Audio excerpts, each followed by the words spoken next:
आदरणीय स्वामी सर व सर्व राजस्थान कोटा येथील शिक्षक व आम्हाला 8वीला शिकवणारे आदरणीय तरंगे मॅडम,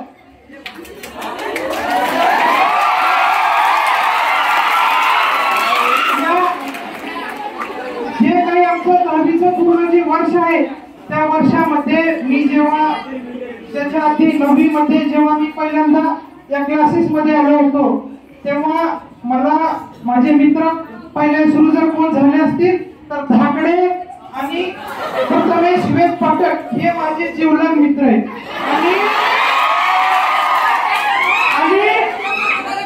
आणि त्याच्यापेक्षाही पुढे जाऊन सामने माझा खूप जिव्हाळ्याचा मित्र आहे.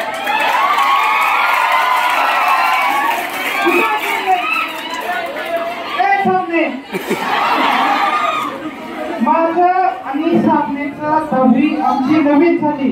माझं आणि साबणेचं कदाही पटत नव्हतं, काहीच पटत नव्हतं. माझं आणि मी त्याचा कट्टर विरोधक, तो माझा कट्टर विरोधक म्हणजे साबणे. मग एकदा काय झाले, माझं त्याचं खूप म्हणजे अटीतटीचं भांडण झालं. मग ते तरंगे सरांना कळलं. तो माझा इतका असा मित्र होता, तरंगे सरामुळे तो माझा खूप जिवलग मित्र झाला.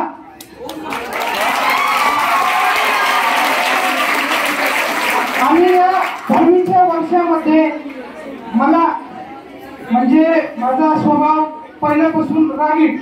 तरंगे सरांनी मला एक सूत्र सांगितले, डोसक्यावर बरफ आणि जिभेवर साखर, हे ठेवून तू जग जिंकू शकतोस माई, असं सरांनी म्हटले होते. पहिल्यांदा काय झाले, मग 10वी मध्ये निटुरे टोपी तेव्हा आम्ही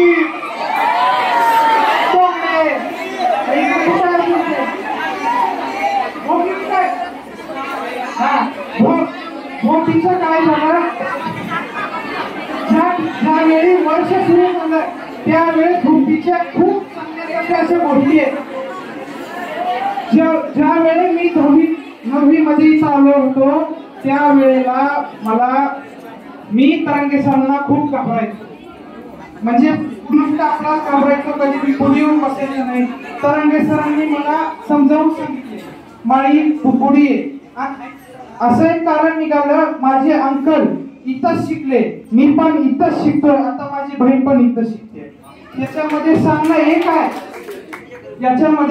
एक आहे की तरंगे सरांचा सर्वात लाडका विद्यार्थी म्हणजे मराठी बॅच मध्ये माळी, दुसरा कोण नाही. मराठी बॅच मध्ये माळी, बरोबर. आणि त्याच्या जवळचा मित्र म्हणजे साबणे, दुसरा पर्याय नाही. साबणे नाही. या वर्षामध्ये खूप जणांनी जे 9वी मध्ये माझे चांगले मित्र नव्हते, जे माझे चांगले मित्र नव्हते ते माझे खूप मित्र झाले. काय मित्र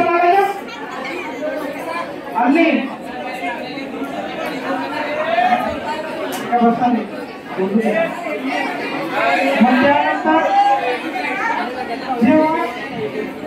पाठीमागे मुलांनी शांत बसायचंय, मनात व्यक्त करताना कोणाचाच आवाज नको.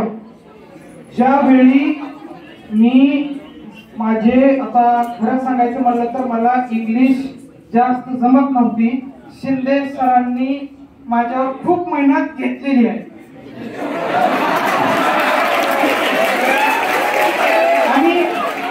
आणि तसेच सायन्स पार्क वर खूप आवडायचं. सायन्स पार्क वर काही समजायचं नव्हतं. त्याबद्दल स्वामी सरांचे आभार मानतो, तरंगे सरचे खूप खूप आभार मानतो. धन्यवाद. जय हिंद, जय महाराष्ट्र.